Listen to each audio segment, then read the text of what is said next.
അപ്പോൾ നമുക്ക് ഈ ഒരു ക്യൂട്ട് ഫ്ലവർ എങ്ങനെ ചെയ്യാമെന്ന് നോക്കാം. ഇതിന് വേണ്ടിയിട്ട് നമുക്കിതുപോലൊരു വൈറ്റ് പേപ്പറാണ് ആവശ്യമായിട്ടുള്ളത്. എന്നിട്ട് അതിലൊരു മൂടിയോ അടപ്പോ എന്തെങ്കിലും വെച്ചിട്ട് ഇതുപോലെ റൗണ്ട് ആക്കിയിട്ട് എടുക്കുക. ഞാനിവിടെ 5 റൗണ്ട്സാണ് എടുത്തിട്ടുള്ളത്.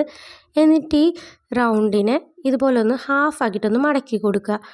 എന്നിട്ട് ഇതിൻ്റെ ഹാഫ് പോർഷനിൽ നമുക്ക് ഇതുപോലെ യെല്ലോ കളറ് അടിച്ചു കൊടുക്കാം.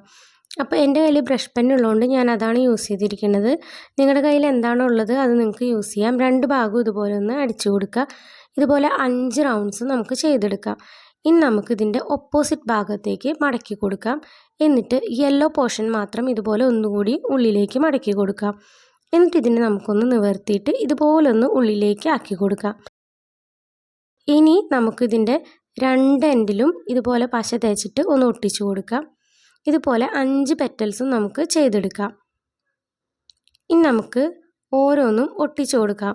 അപ്പോൾ ഇതിന് വേണ്ടിയിട്ട് ഇതുപോലെ ഒന്ന് പശ തേച്ച് കൊടുക്കുക. എന്നിട്ട് ഇത് ഒരെണ്ണത്തിന് മുകളിൽ ഒരെണ്ണമായിട്ട് ഇതുപോലെ ഒന്ന് ഒട്ടിച്ചു കൊടുക്കുക. ഈ 5 പെറ്റൽസും നമുക്കിതുപോലെ ഒന്ന് ചെയ്തെടുക്കാം.